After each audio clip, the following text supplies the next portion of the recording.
Yo guys, what is going on? Back here with some more local gameplay, this time featuring, of course, BlackWarGrey over on the right. Still a really powerful, roguish deck, in my opinion. Can still do some pretty unfair things. Hades 4 is still a hell of a card. Cool Boy's still a 4. I don't know why, but I guess it's fine because no one's really playing it.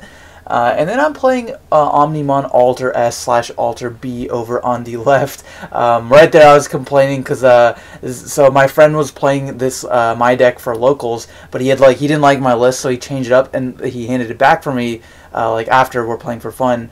And he put Nokia's in, and I was just like, bro, what the heck? And he changed some of the ratios too, and I was just like, oh, this list is garbage, but we're still gonna get there, guys. So anyways, our opponent's getting set up a little bit with the BT12 Agumon Searcher, whiffing off the Cool Boy, a little bit unfortunate. But my hand is not really that good because I'm supposed to be, DNA Digivolving here, apparently, but I'm only making one stack. I only see one stack over here on the left. Just a Metal Greymon with blocker, literally just playing vanillas at this point, which unfortunately that's just the thing about the deck. It's a really cool deck. I like how you can kind of chain off each of the effects and basically make two lines into one off of one turn. When you're high rolling, you're going to a level 3 into a level 7 in a single turn.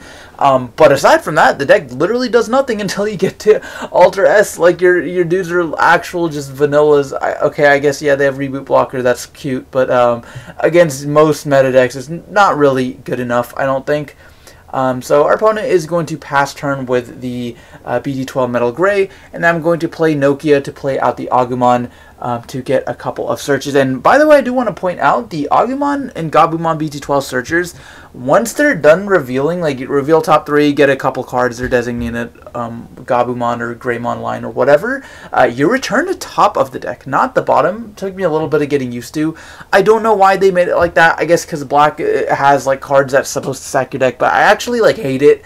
If I'm looking at top 3 and grabbing 2 anyways, I don't need the third card. So why does it not just go to the bottom of my deck, Bandai, please? I don't know. It's just really annoying. I don't want to draw into dead cards. But anyways, guys, that's neither here nor there. So we're going to go Blitz Greymon and simply just devolve him. Just devolve him by 1. That's it. Literally nothing else. But I guess it was enough time to buy his turn, because he's going to pass over with BT12 Metal Grey once again. Sticking me to 1, which is fine. This deck's pretty memory efficient, so it's cool. The main issue is just the cycle and getting into your lines. So we're not going to be DNA Digivolving whatsoever. We're just going to evolve an Alter S. Because his Digivolving effect is actually, you just do it. It doesn't matter if you DNA him or not. The really only significance of DNA Digivolving him is that he costs 0. And then you'll also have both Crest and Blitz underneath for the second, when he would be removed from the field effect. But if you just got Blitz, you'll just be able to play the 1. So we're going to be able to clear 1 Digimon, or at least attempt to clear the Metal Grey, but of course being able to prevent from deletion is pretty cool. So he is going to swing Security Raid into my Omnimon, and then the Metal Grey's effect when attack target switches, play a tie, give it plus 1k blocker, X antibody to then Digivolve into Gaio, de-Digivolving the Alter S, killing it, piercing checking 2. One hell of a move, I think. BlackWarGrey still got it. And in case you guys were wondering, no, the Omnimon Alter S could not utilize its ability there because it was de-Digivolve. That's pretty much the only form of quote-unquote removal that gets around it. Because de-Digivolving a stack simply trashes cards from the top of that stack, it would not move that stack elsewhere, if that makes sense. It wouldn't return it to hand, return it to deck, put it in the trash or anything like that. It simply just trashes from the top. So that is actually one of the downsides of playing against something like BlackWarGrey because they have easy access to de-Digivolve. So we're just going to try to dig and make another stack, I suppose. Playing Analog Youth and grabbing the Alter S here and trashing the remainder of the cards, and then playing the Black Memory Boost to pass our opponent over to 3, and then just looking at the top 4 here, grabbing a Blitz Greymon. Once again, we've got 2 stacks kind of going on here, 2 rookies, but 2 rookies is fine. Now we just need to see all the other pieces. Again, the downside of this deck is you literally need just 2 whole evolution lines to do your thing, because otherwise you just have alright, I'll evolve Omnimon for 6 and pass, kill 1 guy, that's it. like have fun. So again, just not really that great by like BG12 EX4 standards. So our opponent is going to go Metal Greymon X Antibody on top of the BG12 Metal Grey, popping the Agumon, and then of course cannot be de-digivolved or DP reduced or something. I honestly, it's been a while since I played against this, so I actually forgot. But de-digivolve is the main thing, because I can't do anything else in this deck.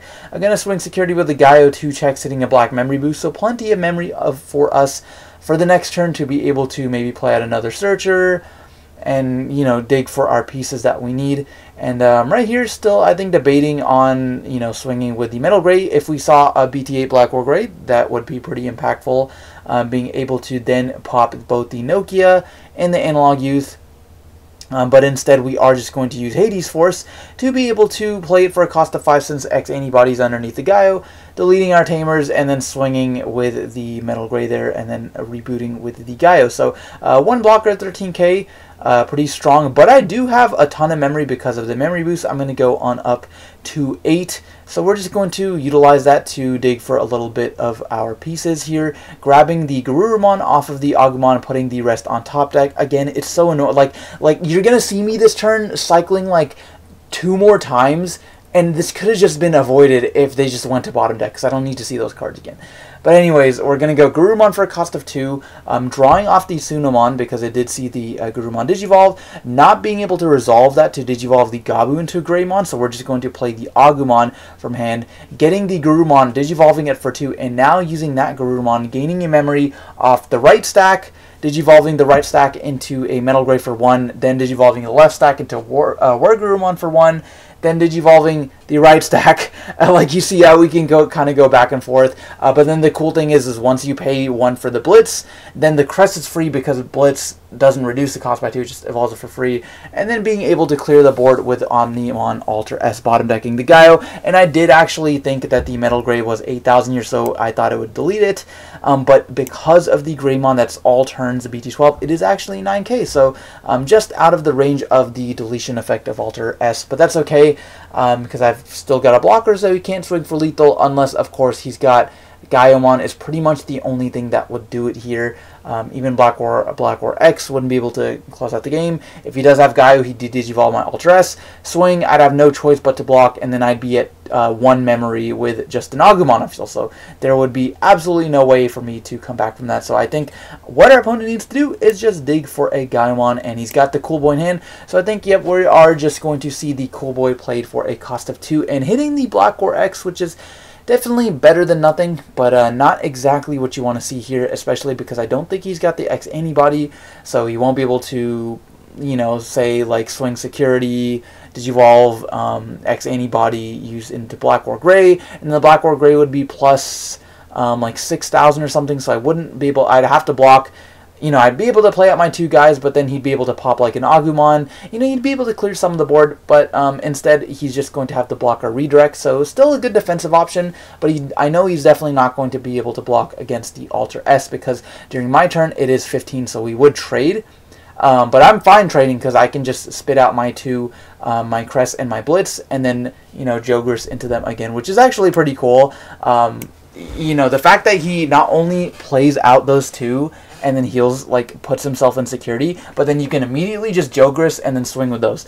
So, you see in my hand, I've got the Alter B. What I was really debating here is, I'm scared of his security. I don't want him to get any more Tamers. I don't want to hit a Hades Force, with Alter B at least. Hitting a Hades Force with Alter S is totally fine, but I don't want to, like, Digivolve Alter B, swing and hit a Hades Force. So I was thinking, like, should I evolve it? Should I use the one attacking? Or should I evolve it, not use the one attacking? Or should I just not evolve it? But I think at this point, I needed to clear the BlackWarGrey. I risk running into like an Omnimon, X Antibody, or Blitz Omni or something. So we're just going to Digivolve 3, pop the Greymon with the Alter B, and then Alter B is just one beast of a card. Then what we can do is we can go ahead and declare an attack at security. And what the then all the one attacking will trigger, so we can use something like the Blitz Greymon first. So we're going to use the Blitz Greymon first to trash a security, and then use the Alter B afterwards to then trash our 3 Megas, to then kill each of the lowest play costings, which are his 3 Tamers, trashing then 2 security, 1 off the Blitz, 3 security, checking for the 4th, 15,000 Gaio is not going to kill us, putting our opponent down to 1 security, and clearing the board. I would say that's pretty crazy off a 2 cost. I mean, 2 cost, but like it was a mega. We had to make the whole line first, so I think it's still like fine. It's not like an absurdly broken card, but it's a win condition for sure. I love Alter B, and then we're just going to put our opponent to 1 and pass turn. And with 1 memory in Omnimon, there's not really anything else he can do. So guys, that's going to do it for this one. Just short game here for you guys today, just to show off how crazy Alter B is. But thanks for watching, guys, and we'll see you in the next one.